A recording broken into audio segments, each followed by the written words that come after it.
welcome to another video lecture. This week has been rough for everyone. In the middle of a pandemic, which is why I'm teaching to you like this, we've had some rioting all across this country as a reaction to the death of George Floyd, a black man in Minneapolis who was accused of a very petty crime, and he was essentially killed. Well, not essentially, he was killed by a police officer. Everybody saw the video. Pretty much everyone condemns the video. And now we're seeing rioting across cities and towns all over the United States. And you're not immune to it being in Los Angeles. Los Angeles is one of the places where there's a lot of rioting. This is not the first time that there's been rioting in Los Angeles or even the United States. A lot of times rioting can lead to positive change. And maybe rioting's the wrong word. Maybe protest should be the right word. But and notice that, people tend to think of like a protest as a more positive thing. You add the word riot to it and people have a negative connotation to that. But I wanted to tell you a little bit about how this protest is a little bit different from anything we've seen recently. This feels a little bit like a tipping point. Los Angeles has had some very famous protests, in particular in the 1960s. The Watts riots against racial tension were very significant.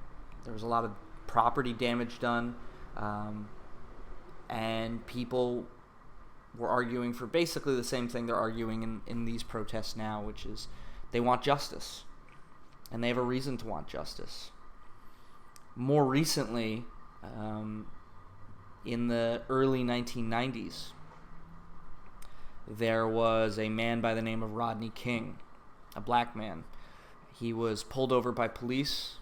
He was accused of being on drugs. I can't remember if he was or not, but that's not really the point. And 4 police officers beat Rodney King within an inch of his life. They nearly killed him. And he lived, but he, had severe damage from all of this, as one would expect. When those 4 officers were tried, they all got off. And the reason everybody was so pissed about it wasn't just that they got off, but we all saw a video of them beating Rodney King up when he clearly wasn't resisting. And so there were riots all across the country, but particularly in Los Angeles. And it was a protest, it was a riot, there was looting going on. But the problem is, a lot of times people look at violence and they say, well, or property destruction even, not even violence. And they'll delegitimize an entire movement. I want you to remember that you live in the United States of America. And the United States of America was a country founded on rebellion. It was a country founded on protest. It was a country founded on rioting.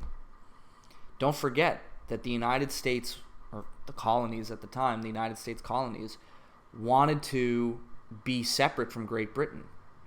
And as a result, they destroyed property. They protested until Great Britain let them go. Those very same people, when they were committing those acts, were considered terrorists. They were considered thugs. They were condemned in the same way that you'll see a lot of people condemn what's happening now. The problem is that a lot of people will look at what is happening and forget why it's being protested. And so I want to be clear.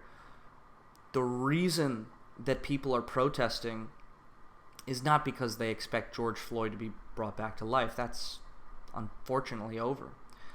It's that every time a police officer kills an unarmed black person, they seem to be acquitted.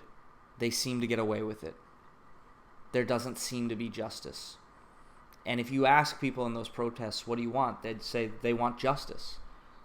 They want to see that police officer not just arrested, but convicted, put behind bars, facing consequences for his actions.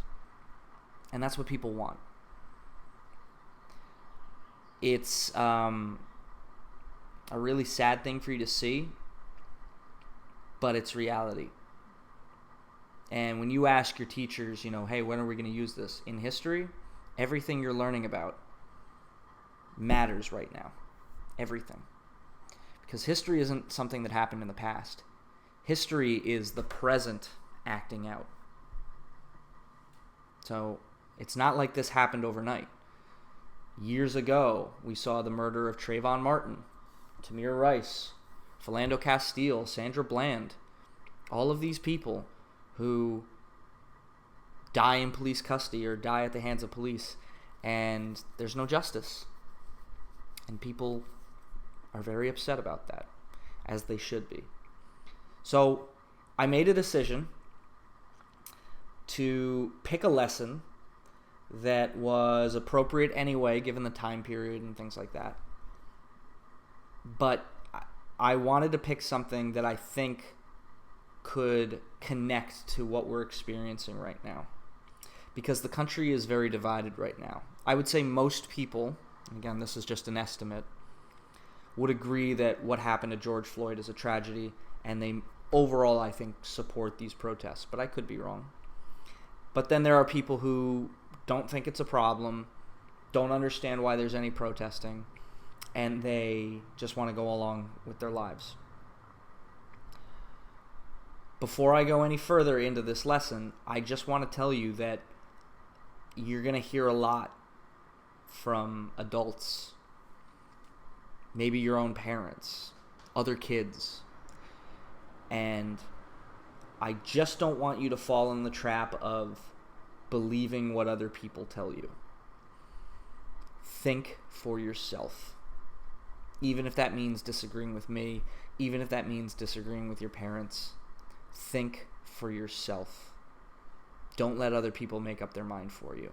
Today's lesson is about a man named Dred Scott. Now, if you've heard that name, it's because he is very significant. But if you haven't heard that name, that's okay. Dred Scott is a precursor to the Civil War. The Civil War was when the southern states of the United States in the 1860s broke away from the rest of the country. They started their own country where slavery would be protected. The North, now led by Abraham Lincoln in the 1860s, said, no, we need to bring the South back. Later on in that war, Abraham Lincoln said, we not only need to bring the South back, but now we need to end slavery as well. So the war evolved, it changed. Dred Scott is going to have a hand in setting off this war, even though that wasn't his intention. Our question for today is twofold. Number one, what was the reasoning for the Dred Scott decision, and why was the decision significant? Now, when I say the Dred Scott decision, I'm talking about a Supreme Court case that happened in 1857, just before the Civil War. Tension in the country was at an all-time high, even worse than it is now, although the tension in the country is pretty high right now. Slavery was allowed to expand in the 1850s, and a lot of people were fighting back. What I'm asking you is, this Supreme Court decision, what was the logic behind the decision? What was the reasoning? Reasoning just means thinking about something in a logical or sensible way. So when the Supreme Court made this decision, what was their logic? What were they thinking? What was their rationale? Okay? That's what I want you to tell me in the first part of the question. The second part of the question is, why is this decision significant? Now, significant means important, worthy of attention, noteworthy. Why does it matter? Who cares? So what? So your answer is in two parts, okay? And I want you to answer this based on the rubric that I give you in the directions and use the document I'm about to give you on this, okay? So rather than just speaking from the heart, I want to read something with you This is going to be made up of a secondary source and a primary source.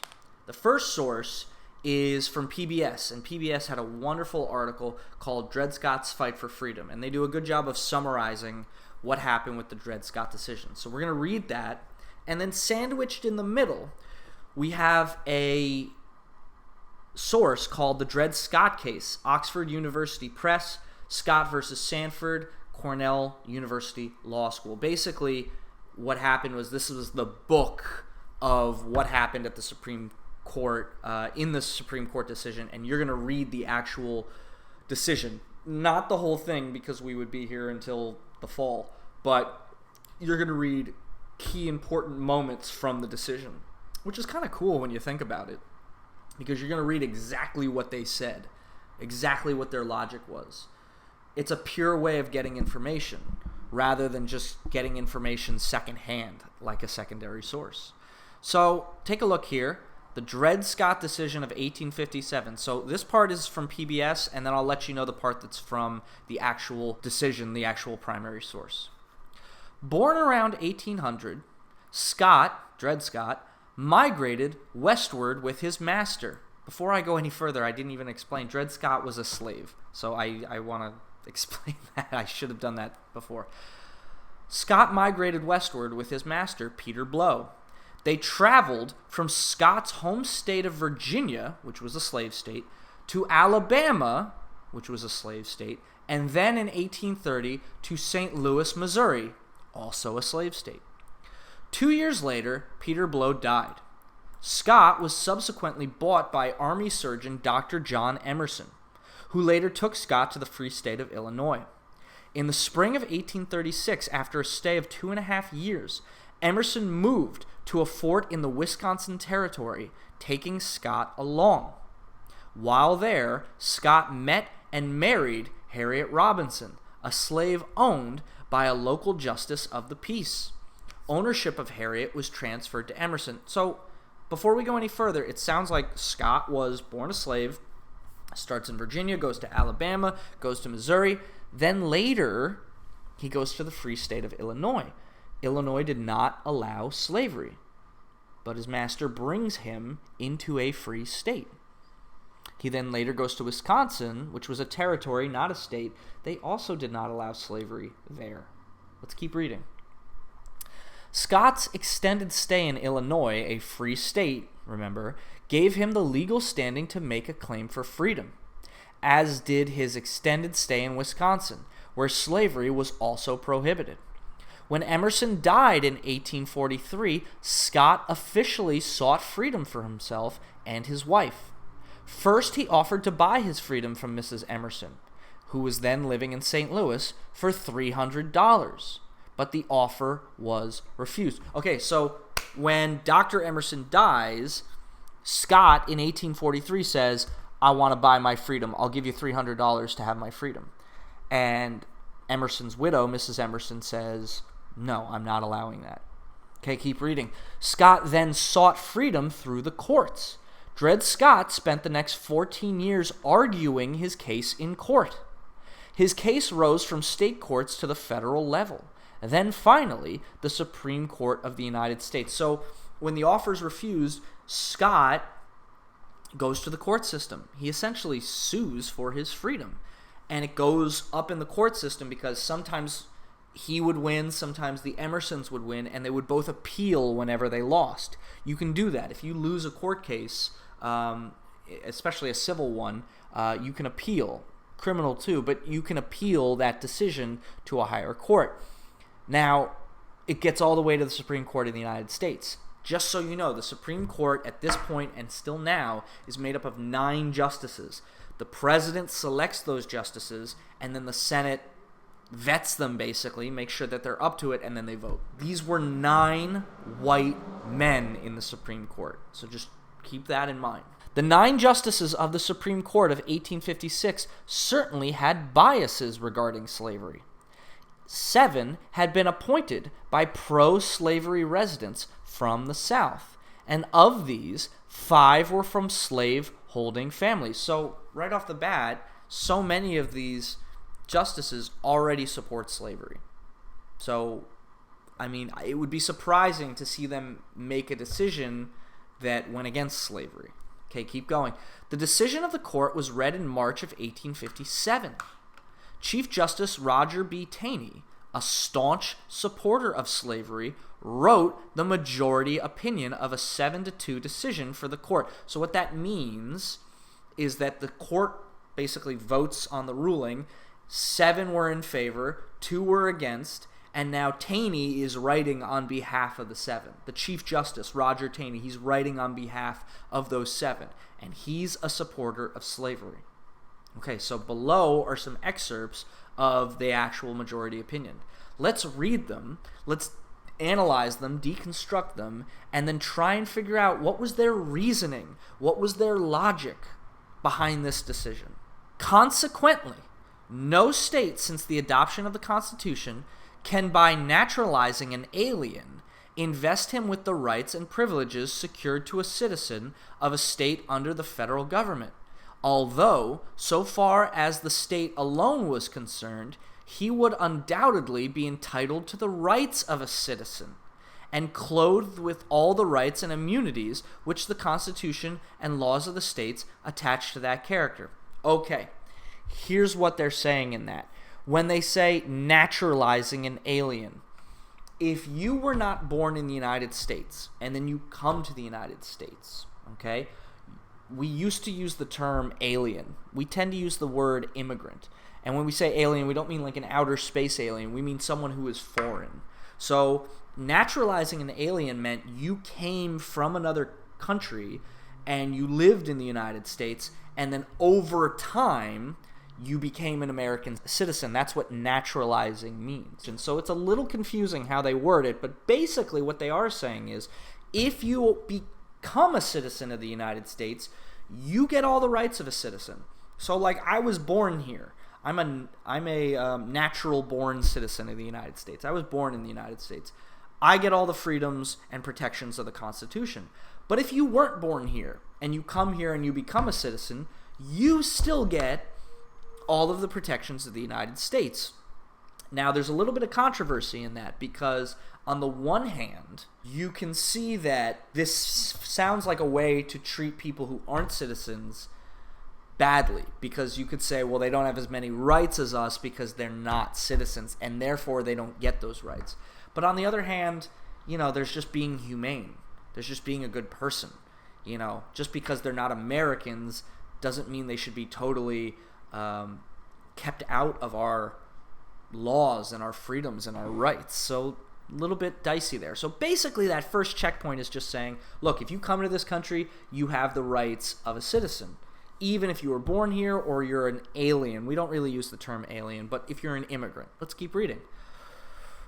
It would give to persons of the Negro race, we don't say that anymore, but that's how they used to refer to black people, the right to enter every other state whenever they pleased. So what they're saying is, because some states had slavery and other states didn't, if we allowed black people, or really not even just black people, if we allowed black slaves to go to free territories, they would just go to free territories and get their freedom. Okay, so they're saying we don't want to necessarily set that precedent. The full liberty of speech in public and in private upon all subjects upon which its own citizens might speak, to hold public meetings upon political affairs, and to keep and carry arms whenever they want. So basically they're saying if a slave is in a slave state, they don't have any rights. But if they went to a free state, suddenly they would be able to have full liberty of speech in public and private. Well, why is that bad? Well, they're saying, oh no, they would have the First Amendment. They would have the right to free speech. Yeah. Who shouldn't have the right to free speech? It's that's a bit odd. They go on to say, hold public meetings. Well, yeah. Why is that bad? Upon political affairs, talking about politics. Good heavens. And to keep and carry arms whenever they want. So what they're saying is, if we allow slaves to move into free states and get their freedom, they're going to have the First Amendment. They're going to have free speech. They're going to have the right to peacefully assemble, and they're going to have the right to own guns. Well, we take that for granted now because everybody is supposed to have that. But in 1857, when this happened, or when this case was going on, slaves in particular didn't have this. Most black people didn't have these rights. So they're saying, hey, if we allow slaves to move into free territory, we're opening up the door to them having all of these rights. That's what they're saying there. Keep reading. According to the Supreme Court, America's founding fathers believed that blacks were, quote, here's the actual quote, beings of an inferior order and altogether unfit to associate with the white race, either in social or political relations, and so far inferior that they had no rights which the white man was bound to respect. Okay, so in our own words, what does that mean? Basically, they're saying, the Supreme Court was saying the founding fathers thought blacks were inferior. That's what it means by saying of an inferior order. They weren't up to the level of white people. And altogether unfit to associate with the white race. In other words, they're saying black people cannot be on white people's level and therefore should not associate with them. This is incredibly racist. Keep going. Either in social political relations. So black people can't have any social situations with them, and they can't be involved in the politics of white people. Keep going. They are so far inferior that they had no rights which the white man was bound to respect. So in other words, that's just an excuse to say we, white people, do not have to respect the rights of black people because black people, in the eyes of the founding fathers and in the eyes of us, are inferior, so we don't have to respect their rights. So this is the logic of the court. We can't let slaves go to free states because then they're going to have the rights of people, and as far as we're concerned, we don't want them having those rights because we think they're inferior. We don't want them meeting in public. We don't want them carrying guns. We don't want them having free speech. That's the attitude that the court had. So now you're getting a sense into what their reasoning was, what their logic was, what the rationale was. But we have one more quote. It is too clear for dispute, meaning you can't argue it, that the enslaved African race were not intended to be included and formed no part of the people who framed and adopted this declaration, for if the language as understood in that day would embrace them, the conduct of the distinguished men who framed the Declaration of Independence would have been utterly and flagrantly inconsistent with the principles they asserted. So what they're saying there is, well, if the founding fathers wanted black people to be included, they wouldn't have made all these rights the way that they did. Now, what does that mean? Well, they're saying, well, we wouldn't let anybody have guns if black people were going to be involved in that, because he believes that the founding fathers believed that black people were dangerous, that you couldn't allow black people to have guns. You couldn't allow them to meet in public. You couldn't allow them to do that. So Taney's argument is, the founding fathers were smart. They wouldn't have given these rights to black people. It wasn't intended for them. They weren't intended to be part of the country, to be protected under the Constitution. So what does this come down to? Basically, the Supreme Court and Roger Taney say, look, Dred Scott, you're not a citizen. You're a slave. You're property. You're black. You're property. You're a slave. You weren't intended with the rights of the Constitution. These rights don't apply to you. So what are you even doing here? I hate to sound so glib and so reductive in the way I say this, but that's the attitude. Taney is basically saying to Dred Scott, how did you even get here? You can't use the courts. You're a slave. You're black. This wasn't meant for you. This country wasn't meant for you. It was meant for me and my white ancestors. Not you. You're not a citizen. You're not part of it. And that's really the rationale here. Black people weren't intended to be a part of it, according to Taney, because they couldn't be trusted with those rights. They couldn't be trusted to have guns. Couldn't be trusted to have free speech or publicly assemble. This is incredibly racist. But it's reality at this time. And just because slavery ended didn't mean that this tension went away. A lot of people of color, not just black people, feel like second-class citizens to this day. The logic and the rationale is based in racism. And I hate to have to put that racism right in your face, but you've got to face it if you want to understand it. So the first part of our question, what was the reasoning for the Dred Scott decision? Well, the reasoning was that Dred Scott wasn't a citizen in their eyes, that the Founding Fathers never intended for Scott or any slave or any black person for that matter to be included in the Constitution, to use the courts, to have the right to sue, to carry firearms like it says in the Second Amendment, to peacefully assemble or have free speech like it says in the First Amendment. So that was the reasoning. Make sure that when you answer this question, you use some quotes that we have here. Look by the check marks. That's the stuff you want to pick out. The second part of the question is, why was this significant? Well, read along with me. And again, when you answer this, don't copy this. I want you to put this in your own words. The decision divided the country. It was well received by slaveholders in the South who felt that slaves were not citizens and didn't have the right to use the courts. Many Northerners were outraged as the decision was decidedly racist and not in line with the idea that all men are created equal. So the South thinks it's great. Great. Because in the South's mind, they're saying slaves are making money for us, they're inferior, we own them, don't take away our slaves. Good. If slaves can sue for their freedom, then that means, we're all in trouble. The North is saying, no, this is screwed up. This was purely racist. This flies in the face of the Constitution. And it doesn't respect that northern states were free. See, northern states didn't want slavery in their states at all. They didn't want it anywhere in the country, but they particularly did not want it in their states. And now the Supreme Court said, no, Southerners can bring slaves into the North, and you've just got to deal with it. That's a hard pill to swallow, especially if you're not racist. Continue. The decision greatly influenced the nomination of Abraham Lincoln to the Republican Party, which was the anti-slavery party at that time. It also led to his subsequent election as President of the United States in 1860, which in turn led to the South's secession from the Union. This was the beginning of the Civil War, which would ultimately lead to emancipation for slaves in the United States. Dred Scott died 9 months after the decision. Okay, so when this decision happens, a very tall, soft-spoken lawyer and congressman from Illinois is going to speak out against the decision. And he's going to run for Senate, he's going to lose, then he's going to run for president, and he's going to win. And that was Abraham Lincoln.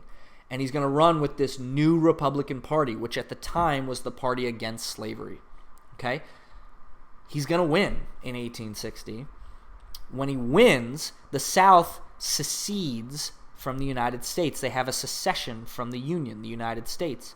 Secession is the action of withdrawing formally from membership of a country or nation. So basically the South left and said, we're not part of the U.S. anymore. We're our own country, the Confederate States of America, or the Confederacy. Okay. So then the Civil War starts in early 1861 after Lincoln is elected. When the war starts, Lincoln just wants to bring the South back. But by the time the war is ending, Lincoln has made this war not just about bringing the South back, but about ending slavery. Slavery, in the way that we learn about it, was ended with the 13th Amendment, despite lots of problems with the 13th Amendment.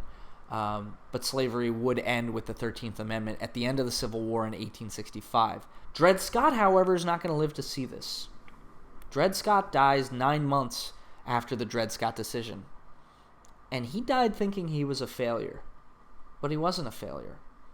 His court decision spoke truth to power.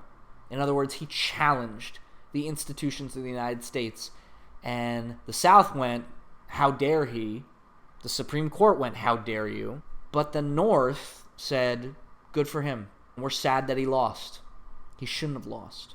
So why is the decision significant? Well, it divides the nation to a point where the Civil War starts. It leads to the eventual emancipation of slaves. Emancipation meaning enfranchisement, getting rights, not being a slave. So, why does it matter? It's one of the causes of the Civil War. It's an example of a divided nation having to deal with an issue.